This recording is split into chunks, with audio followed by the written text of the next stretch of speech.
예, 새해 봄을 맞이했습니다. 할렐루야. 네.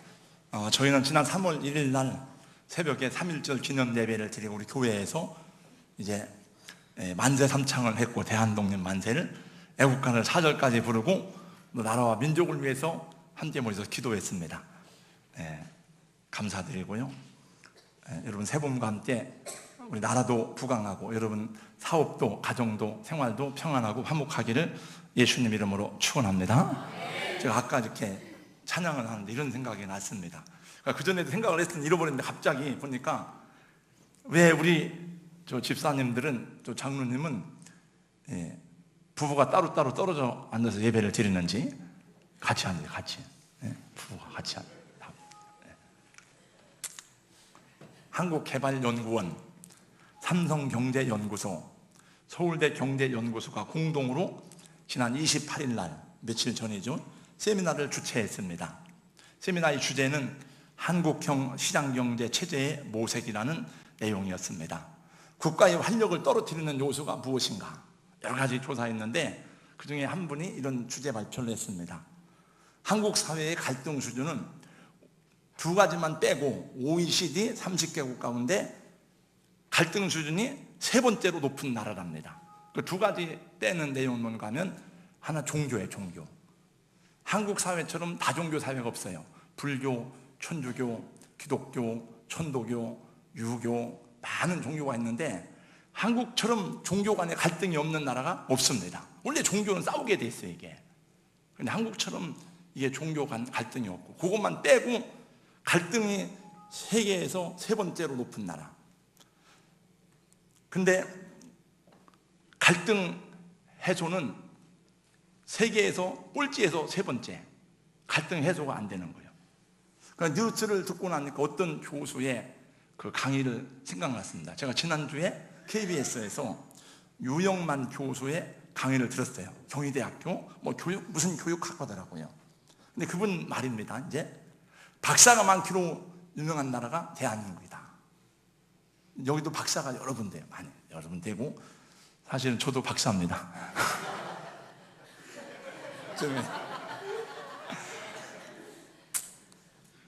근데 원래 미국서는 목사가요, 닥터입니다. 목사가 박사예요. 목사님은 다 박사예요. 사실은 박사학위 안 받아도 돼요. 저도 누가 알아주지도 않는데 괜히 받았다 싶으면. 박사라는 건 전문가예요, 전문가. 우리 사회는 전문가가 그렇게 많은데 소통이 안 된다네요. 전문가는 한 우물을 파는 사람인데 계속 한 우물을 파내려가다 보니까 자기가 판 우물에 매몰돼 가지고 파묻히는 거예요.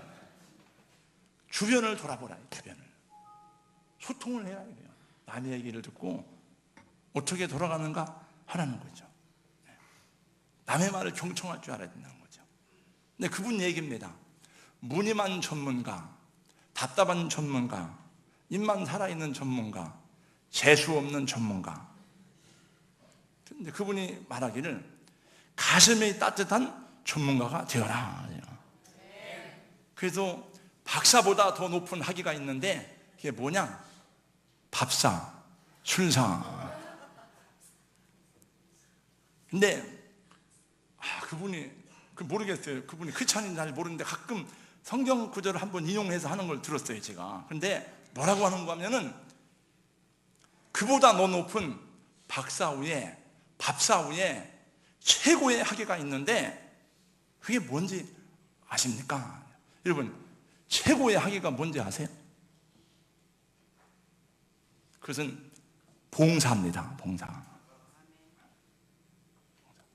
어떻게 저분이 저런 성경적인 말을 할까? 차량운행도 봉사요, 성가대원도 봉사고, 반주하는 것도 봉사고, 악기를 하는 것도 봉사고, 안내위원도 봉사고, 청소하는 것도 봉사고, 주방에서 사역하는 일하는 것도 봉사고. 그런데 우리 주님을 위해서, 하나님을 위해서 봉사하는 사람들은 그래서 그것을 보고 또 뭐라고 하는가 하면은 사역이라고 해요. 사역. 그러니까 여러분, 저만이 아니고 주님을 위해서 봉사하는 모든 사람은 사역자입니다. 할렐루야. 여러분, 주님의 부르시는 음성이 안 들립니까? 내가 너를 부른다, 내가 너를 찾는다. 이사야는 성경 이사야 6장 말씀에 보니까 주님이 부르짖는 음성을 들었어요. 내가 누구를 보내며 누가 나를 위해서 갈고. 그때 이사야는 하나님 앞에 응답했습니다. 주여, 제가 여기 있나이다. 나를 보내소서. 여러분, 주님을 위해서 더 많이 부름에 응답하는 은혜가 있기를 예수님 이름으로 축원합니다. 오늘은 창세기 강해를 이제 한 주만 쉬고 여행에 대해서 한번 잠깐 말씀을 드리려고 해요. 에티오피아 정교회의 한 수도원은 모든 수도사들에게 1년에 2차례씩 장기 여행을 떠나 보낸다고 합니다. 여행 없이 작은 울타리 속에서 안에서 1년 360일을 맴돌고 사는 동안에 그들은 시시한 일을 가지고도 다투고 싸우고 쉽게 분을 낼 뿐만 아니라 자신들의 종교적 활동으로부터도 즐거움이나 기쁨을 찾지 못했다고 합니다. 이런 여러 가지 문제를 해소하기 위해서 강구한 방안이 여행을 보내는 것이었다고 합니다. 여행에서 돌아온 사람들은 영적 능력뿐만이 아니라 유머 감각을 회복하고 넓은 아량과 폭넓은 판단력을 가지고 생활하기에 수도원은 활력이 되살아나기 시작했다고 합니다. 여행의 기원은 하나님께로 소급됩니다. 에덴 동산에서 하나님의 금지 명령을 어기고 선악과를 따먹은 인간이 낙원에서 추방되면서 여행이 시작되었습니다. 다시 에덴으로 돌아갈 수만 있다면 인간은 떠나온 거리만큼 다시 긴 여행을 해야만 했습니다. 타락과 범죄 이후에 인간과 하나님의 관계는 여행으로 전개되고 여행으로 발전되었습니다. 그래서 오늘 또 우리 모든 그리스도인들은 에덴의 안식과 평화를 회복하기 위해서 참된 기쁨과 복락의 나라를 향하여 순례의 여정을 계속하고 있는 것입니다. 노아는 배를 타고 비바람 치는 바다를 헤치며 긴 선상 여행을 해야만 했습니다. 바벨탑을 쌓은 그의 후손들은 그 볼로 온 세상으로 흩어지는 여행을 떠나야만 했습니다. 아브라함은 본토 친척 아비집을 떠나는 명령을 받고 믿음의 조상으로서의 새로운 출발 여행을 시작합니다. 야곱은 잠시 다녀올 줄 알고 떠났던 그 여행길이 20년이라고 하는 세월의 타향살이가 되었고, 요셉은 원치 않는 애굽으로의 여정길에 올라 평생을 애굽에서 살다가 그 타지에서 세상을 떠났습니다. 우리가 이사를 자주 다닙니다. 저는 주민등록 초본 떼오라고 할 때 옛날 이사 간 것까지 다 떼오라고 하면 좀 창피해요. 왜냐하면 이사를 대전에서도 제가 하도 이사를 많이 다녀가지고, 근데 이사를 자주 다니는 것도 거기에 하나님의 뜻과 섭리가 있습니다. 왜냐하면 여러분과 제가 이사를 많이 다녔어도 아브라함처럼 이삭을 많이 다니진 않았어요. 아브라함은 늘 유목민이니까 늘 이사, 그래서 그들은 집을 안 짓고 살아. 왜? 언제 이사를 갈지 모르니까. 무엇입니까? 그것은 우리가 사는 이곳이 영원히 살 곳이 아닌 나그네임을 기억하고 미련을 두지 말라고 하는 것을 하나님께서 훈련하시는 것입니다. 430년 동안의 노예 생활에서 벗어나 독립된 민족으로 서기 위해서 애굽을 떠나 약속의 땅으로 돌아가기 위해서 광야 여행을 계속하는 장면을 우리는 모세오경을 통해서 배웁니다. 그러나 그들이 가나안 땅에 정착하고도 여행은 끝나지 않았어요. 하나님은 1년에 3번이나 그들에게 여행을 명령했습니다. 그래서 그 모든 백성들이 절기를 지키면서 자신을 만나도록 하나님께서 그들에게 예루살렘으로 올라올 것을 명령했습니다. 어떤 사람들은 한 주일을 걸려서 예루살렘에 올라온, 어떤 사람들은 한 달을 걸립니다. 사람마다 다 다릅니다. 그래서 그들은 길든지 짧든지 여행을 함으로 예루살렘을 향해 떠나지 않으면 안 되었습니다. 시편 120편에부터 134편까지 앞에 표제를 뭐라고 써 있는가 하면은 성전에 올라가는 노래 이렇게 써 있습니다. 그것은 그걸 다른 말로 번역하면 어떤 번역에는 순례자의 노래라고 써 있습니다. 그들은 그 성전에 올라가면서 노래를 부르는 것입니다. 저 멀리 배는 나의 시온성, 오 거룩한 곳 아버지 집. 이 세상에 열심히 땅을 갈아 농사를 짓고 살지만, 열심히 장사해서 상업을 하지만, 열심히 사업을 하고 열심히 공직 생활을 하지만, 그건 나의 이 영원한 여정은 땅이 아니라 저 하늘 아버지 집이라고 하는 것을 생각하고 다시 한번 발견하는 것입니다. 그들은 이 노래를 부르며 순례 여정을 계속했습니다. 땅을 갈고 농사를 짓던 사람들도, 또 이제 양을 치고 목축을 하던 사람들도, 물건을 사고 팔던 상인들도, 그리고 또 모든 공직자들 일손을 놓고 눈을 들어서 시온성을 바라보았습니다. 신학에 들어와서 순회 전도자로 이방을 조말 여행을 하시면서 천국 복음을 전파하셨던 우리 주님도 절기가 되면 어김없이 예루살렘을 향해서 순례의 발걸음을 옮겼습니다. 주님은 부활하셔서 하늘로 올라가시기 전 돌아오시는 날짜가 명시되지 않은 마지막 여행을 떠나시면서 제자들에게 너희는 땅끝까지 가서 이 복음을 전하라는 명령을 주십니다. 오직 성령이 너희에게 임하시면 너희가 권능을 받고 예루살렘과 유대와 사마리아와 땅끝까지 이르러 내 증인이 되리라. 그래서 예수님의 제자들은 자신들의 남은 여생을 주님의 명령을 따라 세상 끝까지 여행을 계속했습니다.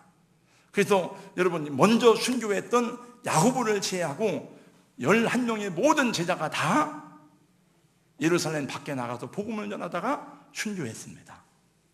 사도행전의 기록을 보면 거의 모두가 바울을 비롯한 주님의 제자들의 여행의 행적을 기록한 내용들입니다. 저희는 내일부터 이제 2주간 동안의 성지순례를 떠나게 됩니다. 이번에 가는 성지순례의 코스도 사실은 사도행전에 나타난 제자들의 행적을 더듬어 찾아가는 것입니다.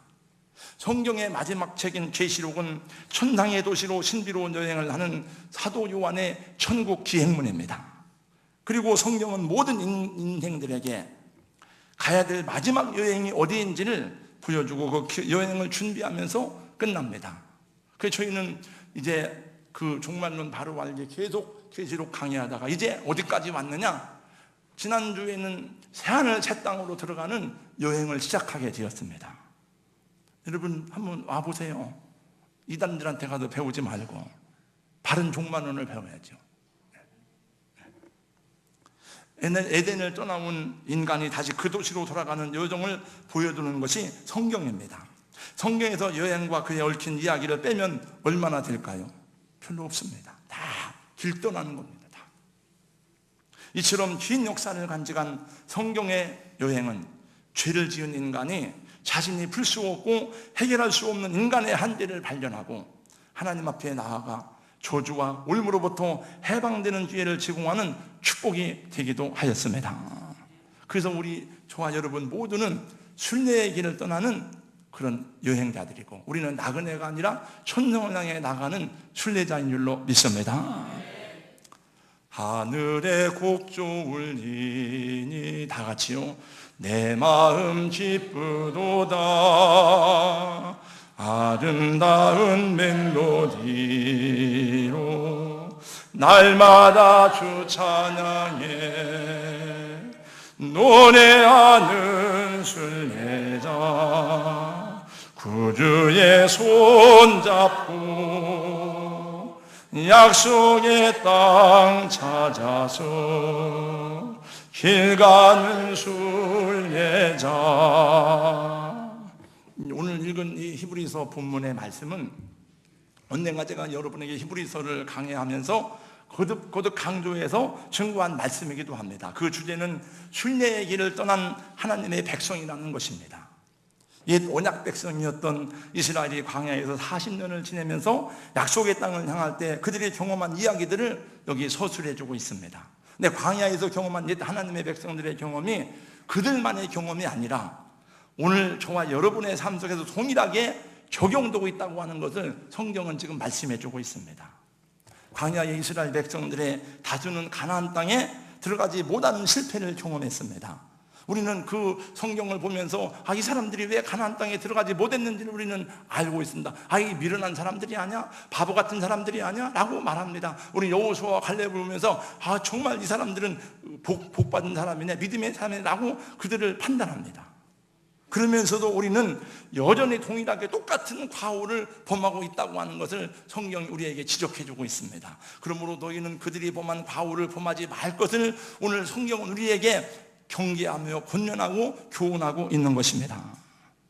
그래서 7절, 8절은 이렇게 우리에게 말씀하고 있어요. 그러므로 성령이 이르신 바와 같이 오늘날 너희가 그의 음성을 듣거든 광야에서 시험하던 때와 날에 거역하던 것 같이 너희 마음을 완고하게 하지 말라. 할렐루야. 광야에서 하나님을 시험하던 그들처럼 하나님을 시험하지 말라는 거예요. 너희 마음을 완고하게, 옛날 성경에 보니까 너희의 마음을 강팍하게 하지 말라니, 완고하다는 말은 딱딱하다, 강팍하다 그런 말입니다. 이 주전자에 물을 부을 때에 여러분 흙에다 물을 부으면 흙에 물을 잘 받습니다. 그리고 흙에 싹을 냅니다. 스펀지에 물을 부으면 스펀지에 물을 빨아들입니다만 여러분 콘크리트에 물을 부어보세요. 물이 다 흘러갑니다. 그 성경 히브리서는 말씀해 보니까 물을 받는 채소와 같이 하나님의 말씀을 그렇게 받을 것을 말씀하고 있습니다. 그 우리 여러분 심령이 완고하지 아니하고 강팍하지 아니하고 부드러운 심령이 되기를 주님의 이름으로 축복합니다. 주님, 제 마음을 부드럽게 해주세요. 한번 저를 따라하세요. 주님, 제 마음을 부드럽게 해주세요. 이 옥토밭은 비가 오면 비를 잘 흡수합니다. 왜? 그 땅이 부드럽기 때문에 그래요. 자갈밭에 보니까 비가 오면 다 돌멩이 때문에 물이 흘러내려갑니다. 그래서 곡식을 심어도 뿌리를 못 내리는 거예요. 열매를 받을 수가, 열매를 못 내는 겁니다. 하나님이 사막과 광야를 선택해서 그 종들의 출생지로 그 백성들의 요람으로 삼은 것은 결코 우연이 아니었습니다. 하나님은 생물이 풍부하고 비가 흡족해 내려 풍요로운 목초지를 이루고 있는 갈대아우로부터 아브라함을 불러내서 메바는 땅으로 그를 가라고 명령했습니다. 그의 후손인 이삭과 야곱도 늘 흉년 격정을 해야만 하는 네게보 사막을 돌면서 살았습니다. 뿐만이 아닙니다. 하나님이 그 백성들을 출애굽시켜서 약속의 땅으로 행할 때에도 그들은 끝이 보이지 않는 광야로 들어가도록 했습니다.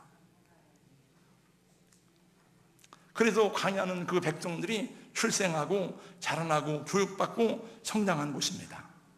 근데 광야에서 그들이 철저하게 배우고 경험만 해야만 했던 것은 무엇이었습니까? 그것은 그들의 무능력입니다. 그들의 무기력입니다. 그들의 연약함입니다. 여러분, 크리스찬들은 용기를 가지고 하나님이 우리에게 주신 과제를 향해서 무엇인지 할 수 있다는 믿음을 가지고 앞으로 나가야 될 줄로 믿습니다. 그래서 그 능력이, 그 은혜가 나에게 있는 것이 아니고 하나님께 있음을 고백하고 하나님의 능력을 힘입어서 나갈 때에 승리하게 하실 줄로 믿습니다.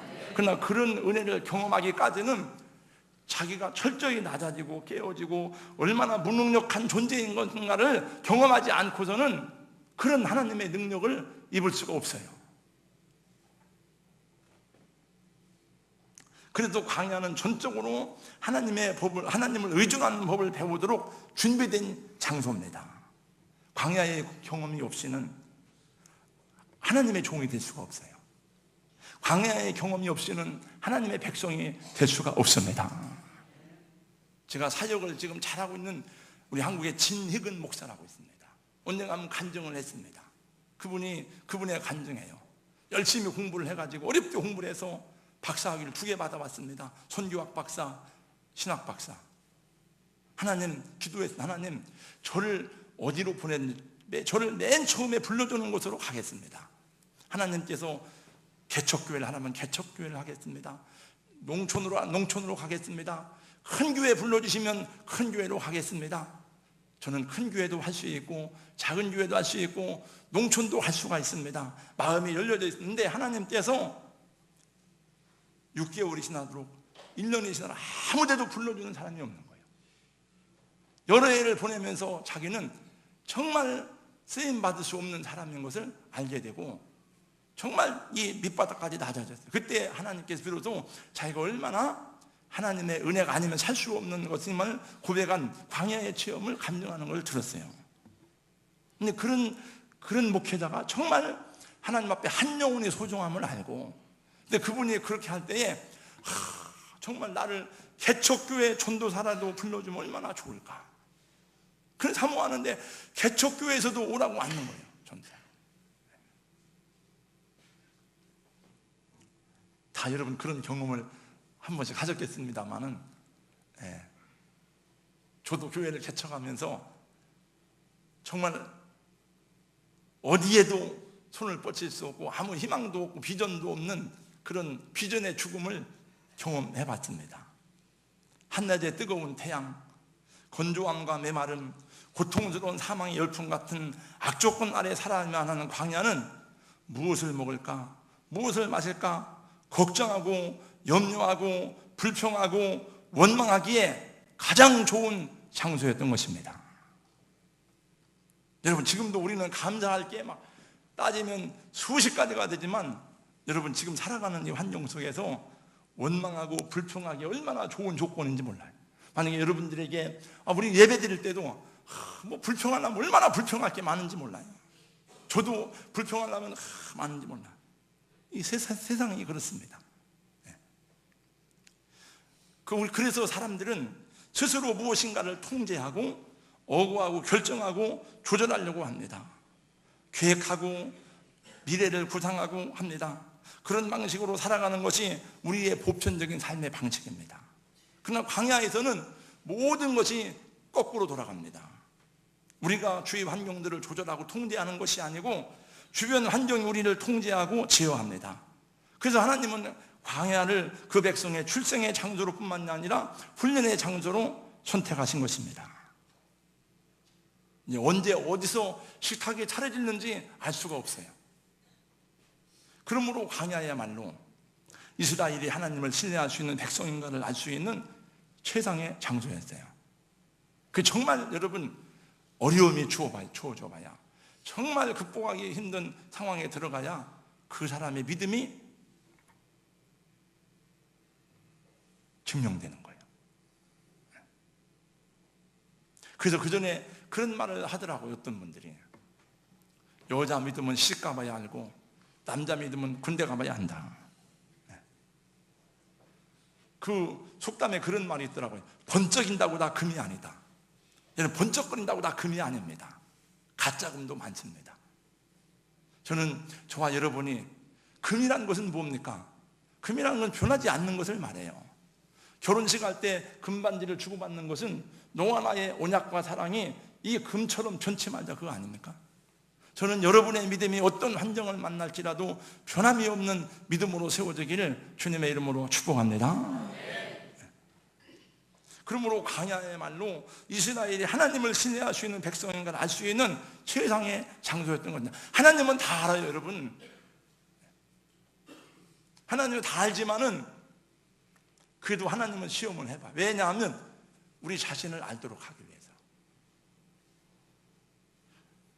믿음을 무게로 따져볼 수는 없지만 네가 몇 킬로 되는지 하나님은 그래요. 그래서 하나님이 아브라함에게 네 아들을, 네 독자 이삭을 바치라고 명령할 때에 하나님은 아브라함이 어떻게 할지를 다 아셨어요.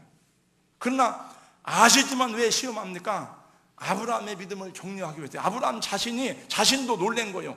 내가 이렇게 순종할 수 있었구나. 내가 정말 하나님을 사랑하는 사람이었구나.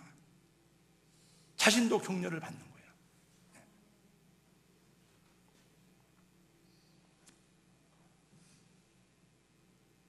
저도 때때로 여러분의 믿음을 봅니다. 이렇게 제가 본다는 게 뭐냐, 눈으로 보이는 게 있어요. 이렇게 저도 믿음이 있는 것 같지만 아직 믿음이 안 되는구나. 매네매네 대겔 우바르신, 내가 저울에 달아보니까 안 되는구나. 여러분, 저도 보는데, 제가 다 보는 건 아니지만은 목사인 저도 성도를 볼 때에 믿음의 분량이 얕구나. 호수도요, 들어가 봐야 알잖아요. 깊은 호수가 있고 얕은 게 있고. 믿음이 그렇구나. 어떤 제목을 놓고 기도할 때에, 여러분이 부탁하고 기도할 때에 거기서 걸려, 거기서. 근데 제가 정말 용기 있는 진실한 하나님의 종이라면 안 돼요. 그건 제가 진실하고 용기가 없어서 그런 건 아니에요. 그거를 얘기를 해줘야 되는데, 그 얘기를 해준다는 것은 그 얘기를 받을 만한 믿음의 그릇이 되면 얘기 안 해도 되죠, 제가. 근데 믿음 받을 만한 그릇이 안 되기 때문에 성령님께서 줘요. 근데 어떤 사람에게는 얘기를 해준다, 제가. 얘기를 하지만 그걸 받는 사람도 있고 안 받는 사람도 있어요. 근데 제가 얘기를 할 때는 받을 만한 믿음이 되기 때문에 얘기를 해주는 거예요, 이거는. 근데 하물며 여러분,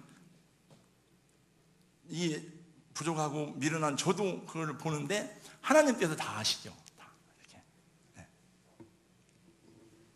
그래서 하나님께서 말씀합니다. 광야에서 사람이 떡으로만 사는 것이 아니요 여호와 입에서 나오는 모든 말씀으로 사는 줄을 뼈저리게 경험하도록 하는 것이 광야인 줄로 믿습니다. 신명기 8장 3절 말씀에 너를 낮추시며 너를 줄이게 하시며 너도 알지 못하며 내 열조도 알지 못하던 만나를 내게 먹이신 것은 왜 내가 너를 막 이게 만나를 먹인 줄 아느냐 이 말이에요. 사람이 떡으로만 사는 것이 아니고, 여러분 사람이 떡으로만 사는 것이 아닙니다. 하나님의 말씀으로 살아야 될 줄로 믿습니다. 제가 이런 얘기를 들었어요. 또 아까 그 교수 얘기인 것 같아요. 이렇게 하도 저도 메모하고 하는 게 많으니까 어떤 분이 강남에 사는데 부부가 쫙 돈을 벌었어요. 정말 밤낮 없이. 그래가지고 30평 아파트를 샀습니다. 야, 30평 아파트를 이제는 50평 목표. 또 밥도 제대로 못 먹고 아침부터 두 부부가 나와서 막 50평짜리 아파트를 쫙 산 거예요. 애들은 도우미 아줌마한테 맡기고. 그러다가 어느 날 갔다가 뭘 안 갖고 나서 부지런히 집에 들어와서 소리를 내가지고 찾으려고 집에 와서 보니까 도우미 아주머니가 차 소파에 앉아가지고 창문을 바라보면서 커피를 쫙 마시고 있는데, 일은 죽으라고 우리가 하고 행복은 저 사람이 누리는구나. 그래서 사람들이 그분이 하는 얘기예요. 네이클로버를 찾으려고, 그 행운을 찾으려고 막 하는데, 네이클로버 찾으려고 세잎클로버를 막 짓밟고 다니는 거예요. 세잎클로버 널렸는데 네이클로버가 없다는 거예요. 네 행복이 가까운 데 있고, 그런 얘기를 하더라고요. 뭔 성경 얘기는 아니지만 그걸 제가 듣고서 아 그렇구나. 그러다가 죽는 사람이 많아요. 행복도 경험하지 못하고.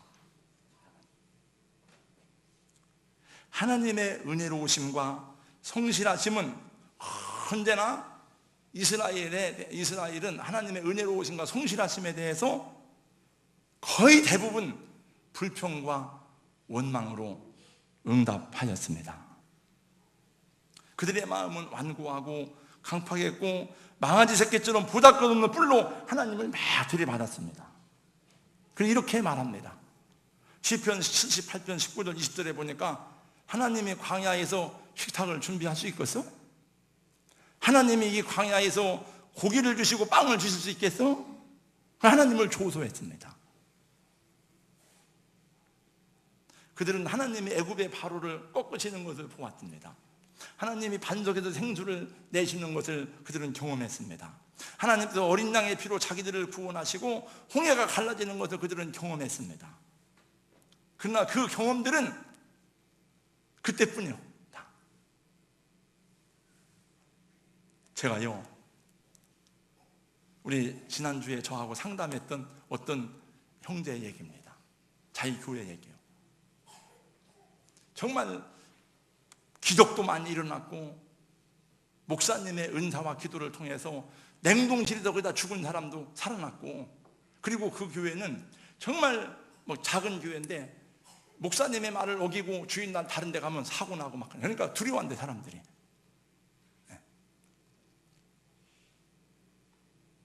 그거 굉장히 좋은, 나는 그런 걸 구하고 찾아도 잘 안 되는데, 그랬더니 목사님 그게 아닌 것 같습니다. 정말 그게 아닌 것 같습니다. 그때뿐이고 다시 돌아간다는 거예요. 그러다가 매를 맞으면 또 그러고, 말씀으로 세워지지 않는 신앙이 무슨 의미가 있는가? 그 얘기를 하더라고요. 그 얘기를 한 게 성훈이요, 성훈이, 황성훈이가.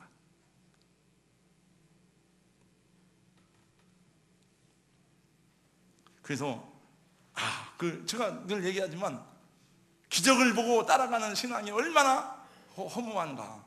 그건 중요하지만은 여러분 약속을 바라보고 가야 될 줄로 믿습니다. 10절 말씀해 보니까 그들은 감사하는 자들이 아니에요. 그들은. 근데 성경에 보니까 할렐루야 막 그래. 기적이 일어나면. 그리고 나서 그게 3일 못 가. 또 낙심하고 또 실망하고. 그러다가 또 하나님께 매를 맞고 그러면 주여 주여. 또 하나님 은혜를 베풀고 그러다 보면 또 교만하고 그러다 또 어렵고 기적을 보면 할렐루야 하다가 하나님 살아계신 것 같다가 또 낙심되고 원망하고 불평하고 10절 말씀해 보니까 저희가 항상 마음에 미혹되어 내 길을 알지 못하는도다. 여러분 앞을 보세요.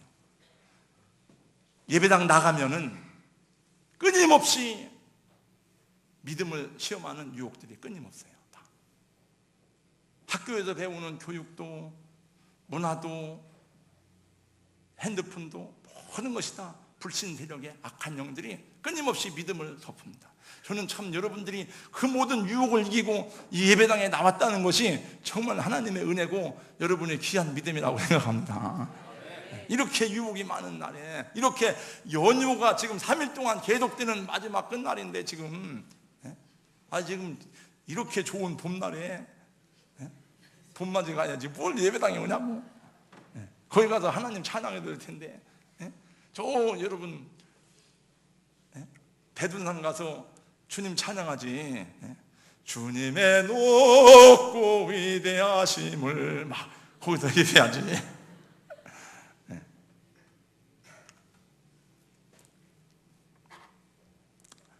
여러분이 광야 여정 가운데 있는 이스라엘이라고 생각해 보세요. 지금 여러분이 광야에 있습니다. 그럼 이 광야 여정에서 가장 중요한 것이 무엇일까요?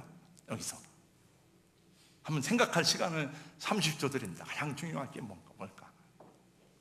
물, 빵과 고기, 여자, 술, 친구, 명예, 대학, 학위, 돈, 친구, 지식, 체험.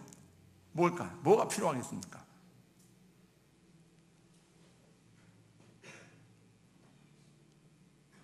누구한테 물어볼까? 뭐가 필요하겠어요?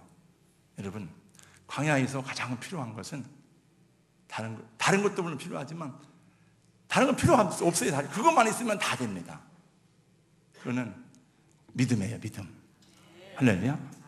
하나님의 약속을 신뢰하는 믿음만 있으면 하나님이 나중에 먹을 거 입을 거 다 주십니다. 할렐루야. 그래서 광야에서 믿음보다도 큰 힘은 없습니다. 믿음보다도 큰 격려와 위로는 없습니다.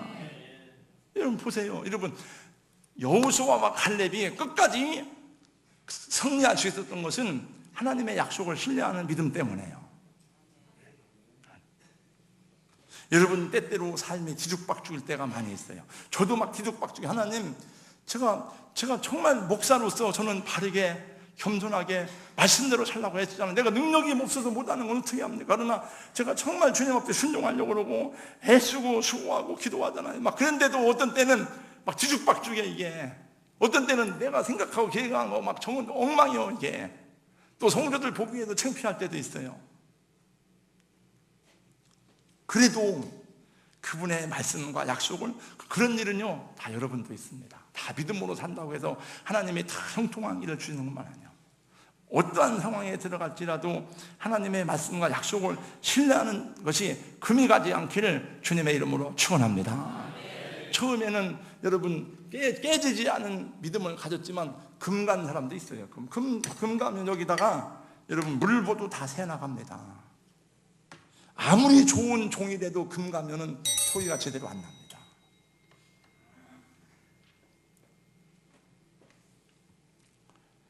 그래서 하나님은 광야 이스라엘 얘기를 하시면서 본문에서 너희도 같은 시험에 넘어지지 말라고 권고하시는 것입니다.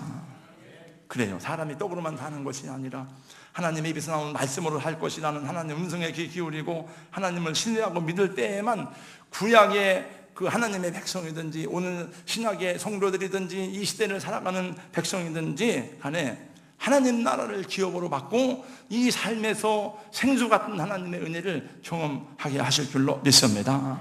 그래서 성령께서는 오늘 우리 시대를 살아가는 성도들에게 옛 이스라엘의 슬픈 역사를 기억하라고 권고하시는 것입니다. 그러므로 순례의 길에 들어선 우리 모든 성도들은 귀를 열어서 주님의 음성을 들어야 될 줄로 믿습니다. 모르면 얘기하세요. 장로님 저 가르쳐 주세요. 목사님 가르쳐 주세요. 하나님, 내가 일주일 동안 내 마음대로 살았는데 오늘 그래도 내가 예배 갑니다. 예배 가는 건 하나님 사랑하는 마음 때문에 가는데, 예배하려고 하는데, 주여 오늘 그래도 저 오정무 목사가 말씀을 전할 텐데, 저 오정무 목사가 뭐 능력은 없지만 그래도 열심히 믿음으로 기도하고 준비한 말씀이니까 주님 저에게 어떤 말씀을 들려주시겠습니까? 기도하세요. 그래서 성경 펴서 읽을 때, 하나님 오늘 제가 이 말씀을 읽겠습니다. 이 말씀 속에 뭐 어떠한 주의 음성이 있었는지요. 우리는 서로 권면하며 믿음을 이끌어 줘야 될 줄로 믿습니다.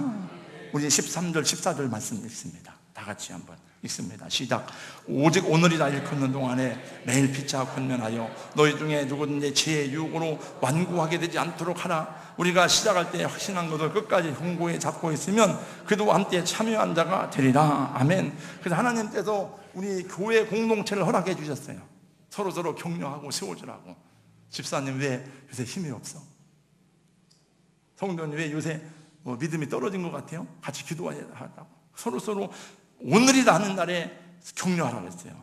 믿음은 순간적 경험으로 이루어지는 게 아닙니다. 믿음은 내가 어떤 성령 체험했다고 이루어지는 게 아니에요. 일관성, 지속성, 신실함, 인내와 깊은 소망들이 요구되는 것입니다. 그래서 믿음의 길은 여러분 주님 앞에 가는 날까지 변함이 없어야 되는 것입니다. 그 나라에 들어가야 끝나는 거예요.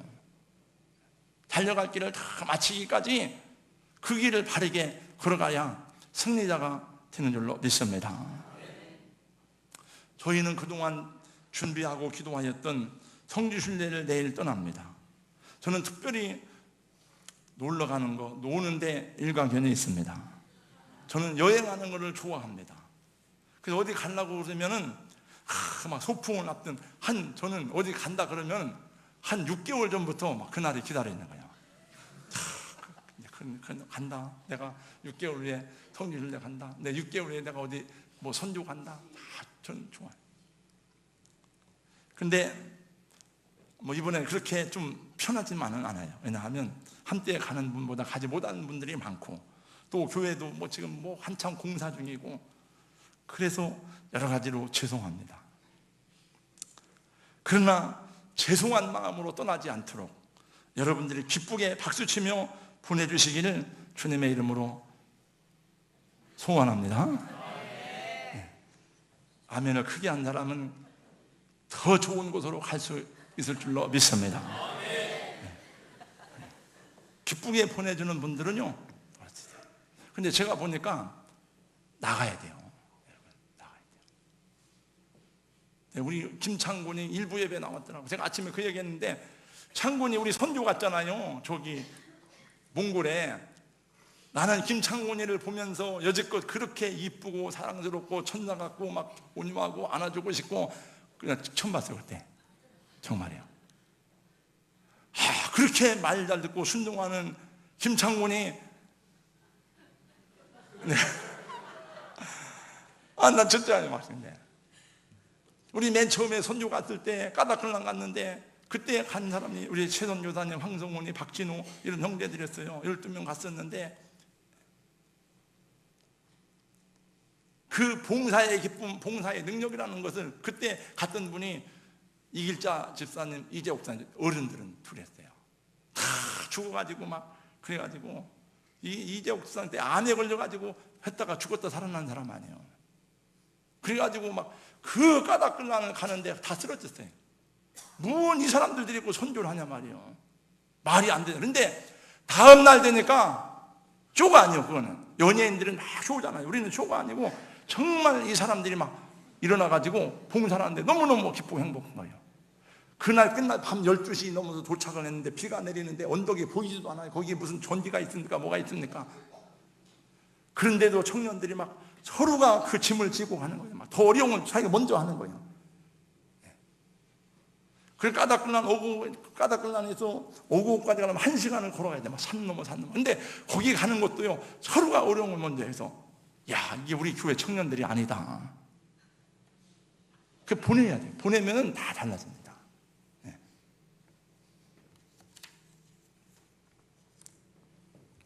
내가 어제 어떤 집사님에게 이렇게 교회 왔길래 얘기하다가 우리 성주일래 가는데 부럽죠? 아예 안 부러워요. 약 올라요. 그래도 기도해줘. 예수님 말씀하시길 너희 왼수를 위해서 기도하라 그랬으니까.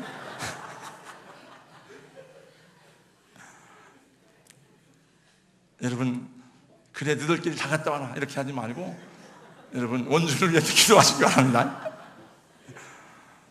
다 주님께 맡기고 갑니다. 이제. 가는 사람은 그냥 다 잃어버리고 가는 거예요. 죽대는 밥 그냥 다 주님께 맡기고. 그리고 우리 장로님들한테 다 맡기고 갑니다. 네. 또 우리 교역자들에게. 한비자에 보면 구맹유산이라는 고사가 있어요. 중국 송나라 때 술을 파는 장치가 있었습니다. 손님들에게 아주 친절하게 대하고 자의 눈금을 속이는 일이 없었습니다. 술 빚는 실력도 출중했습니다. 먼 곳에서 술집을 알아볼 수 있도록 붉은 깃발을 높이 달았습니다. 그런데 장시의 술집에는 손님이 없어서 항상 술이 식초로 변했어요. 장시는 너무 힘들고 하다가 고민하다가 그 마을의 지혜자인 양천을 찾아가서 왜 우리 가게는 술이 한 판입니까? 왜 장사가 안 됩니까? 물어봤어요. 양천의 대답입니다. 자네 술집을 지키는 개가 너무 싸나워서 사람들이 안 오네. 그래서 구맹주산이라는 말은 사나운 개가 술을 식초로 만든다 뜻이랍니다. 아무리 훌륭한 지도자라도 찬물을 잘못 뜨면 화를 당한다는 교훈이 담긴 고사입니다. 예수님 말씀하시기를 나와 함께 모으는 자가 되라고 말씀했거든요. 여러분, 모으는 사람이 있고 흩어버리는 사람이 있습니다. 정말이에요. 우리 장로님들, 권사님들은 모으는 사람이 되기를 주님의 이름으로 축원합니다. 여러분은 잘 모르지만은 교회도요, 우리 교회는 그렇지 않지만은 흩어버린 사람이 있어요. 흩어버려. 계속 오면. 어떤 교회는 사모님이 막 흩어버리네. 사모님이. 어떤 교회는 권사님이 막 흩어버려. 이렇게 주라고 보면 흩어버린 사람 소용없습니다. 그러면 여러분 다 주님과 함께 모으는 사람, 주님께로 모으고 교회로 모으는 사람이 되기를 축원합니다. 우리 교회 특징 가운데 하나는 제가 얘기를 들어보니까 담임 목사가 없을 때 더 열심히 새벽 기도하고 더 잘하는 교회라는 거야. 자, 그건 정말 좋은 일이고 교회가 건강하다는 것입니다. 가까운 중 무슨 교회 장아무개 목사님이 있는 교회는 목사님이 어디 가잖아요. 새벽 기도가 확 안 나오고 없어. 그건 좋은 교회가 아니에요. 그거는 내가 볼 때 좋은 교회가 아니라는 건 아니고 괜히 말 잘못 안 되니까. 여러분, 이 담임 목사가 없을 때 더 은혜로운 교회, 부모님 없을 때 자식들이 더 화목한 그 가정이 건강한 가정 아니에요? 더 은혜로운 시간들 보내시기 바랍니다. 우리 교회 목사님이 안 계셔도 교회가 평안하구나, 교회가 잘 들어가는구나, 그래야 좋은 교회입니다. 너무 은혜가 충만해서 목사님 없어도 됩니다. 목사님 그냥 안 오셔도 될 것 같습니다. 그러지 마시고. 이번 성지순례는 바울 사도 여정입니다. 바울의 1차, 2차, 3차 전도 여정을 했던 그 터키의 소아시아와 갑바도기아와 그 다음에 비잔틴 문화의 중심지였던 콘스탄티노플, 이스탄불을 가게 되고 초대교회의 가장 중요한 선교지였던 마케도니아와 그 그리스를 거쳐서 이제 배를 타고 이태리로 들어가고 이태리를 해서 로마로 갔다가 모스크바를 종해서 옵니다. 저는 이미 열애전에 다 이 성지를 다녀왔지만은 굳이 제가 따라가야 될 이유는 저는 원래 안 가려고 그랬어요. 그랬더니 목사님이 안 가면 무슨 의미가 있냐. 또 제가 안 가려고 했지만 제가 안 가도 안 돼요. 왜냐하면 제가 여러 번 성지순례를 해보니까 그거는 영적인 일이라는 것을 알게 됐습니다. 그래서 영적인 리더가 있어야 돼요. 이게.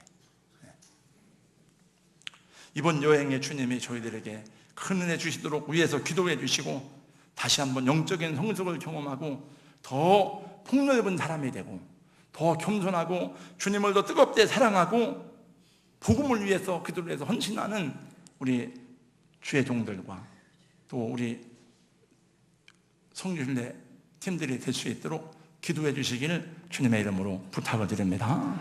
그리고 또 이게 뭐 우연한 것은 아니겠지만 제가 보니까 거의 대부분이 전도팀에 소속된 분들이에요. 제가 다 간증할 수는 없지만은 매주 그래도 전도팀에 나와서 전도하는 분들은 하여튼 그 남편의 가정의 남편이 뭘 또 하든지 다 하나님께서 보상해 주더라고요. 우리가 주님을 위해서 수고할 때 하나님이 다 우리가 바라지 못했던 그 위로와 소망과 기쁨을 허락해 주실 줄로 믿습니다. 우리 찬양하고 기도하겠습니다. 노래하는 순례자, 하늘의 곡조 울리네. 그걸 들어주세요. 찬송한 다음에 하나님 우리 인생의 우리 순례자인데 끝까지 이 길을 잘 가도록 도와주시고 하나님 은혜 가운데 주님 앞에 서는 날까지 달려갈 길을 다 마치고 내 사명 바르게 감당할 수 있도록 도와주세요. 띄워주세요.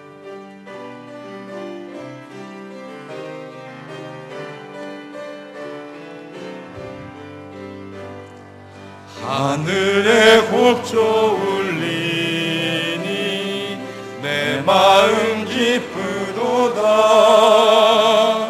아름다운 멜로디로 날마다 주 찬양해. 노래하는 순례자 구주의 손잡고 약속의 땅 찾아서 길 가는 순례자 주께서 내짐지시니 발걸음 가벼웠다. 주님의 크신 은혜 날마다 찬양하리. 노래하는 순례자 구주의 손잡고 약속의 땅 찾아서 길 가는 순례자 언젠가 강 건너 주를 기쁘게 만나리니. 순례자 나가는 길에 두려움 없으리라. 노래하는 순례자 함께 기도하겠습니다. 구주의 손잡고 약속의 땅 찾아서 길 가는 순례자 다 함께 기도합니다. 한 주 해주세요. 거룩하신 우리 아버지 하나님, 하나님의 은혜를 감사합니다. 우리 아버지 하나님, 우리는 다 천정을 향해 앞으로 나가는 순례자입니다. 하나님, 우리 사랑하는 성도를 붙들어 주시옵소서. 아버지 하나님, 우리 이 말씀을 듣는 모든 분들에게 진실한 믿음을 허락하여 주시고 참된 믿음을 가지고 주님을 따르고 의지하도록 성령님 도우시기를 원하여 기도합니다. 아버지 은혜를 베풀어 주시옵소서. 하나님 아버지 도우시고 우리 주님 앞에 서는 그날까지 바울 사도의 고백과 같이 내가 선한 싸움을 싸우고 나의 달려갈 길을 마치고 믿음을 지켰으니 이제는 나를 위해서 의의 면류관이 예비되었다고 고백하는 바와 같이 하나님 오늘도 저희를 또 그 은혜를 따라서 아버지 하나님 믿음으로 온전케 되도록 성령님 도우시고 함께 하시기를 아버지 앞에 간구하며 기도하옵나이다. 사랑하시는 아버지 하나님, 이제 우리 어린아이들도 우리 청년들도 이 믿음 가지고 주님 섬기도록 성령님 도우시고 함께 하시길 원하여 기도하옵나이다. 진실한 믿음을 가지고 주님을 사랑하고 의지하는 아버지의 귀한 산을 되도록 우리 하나님 도와주시고 인도하시며 역사하여 주시옵소서. 우리 하나님께 감사합니다. 하나님 아버지 감사합니다. 우리 모두는 다 광야길을 여행하는 순례자임을 오늘 또 말씀을 통해서 배웠습니다.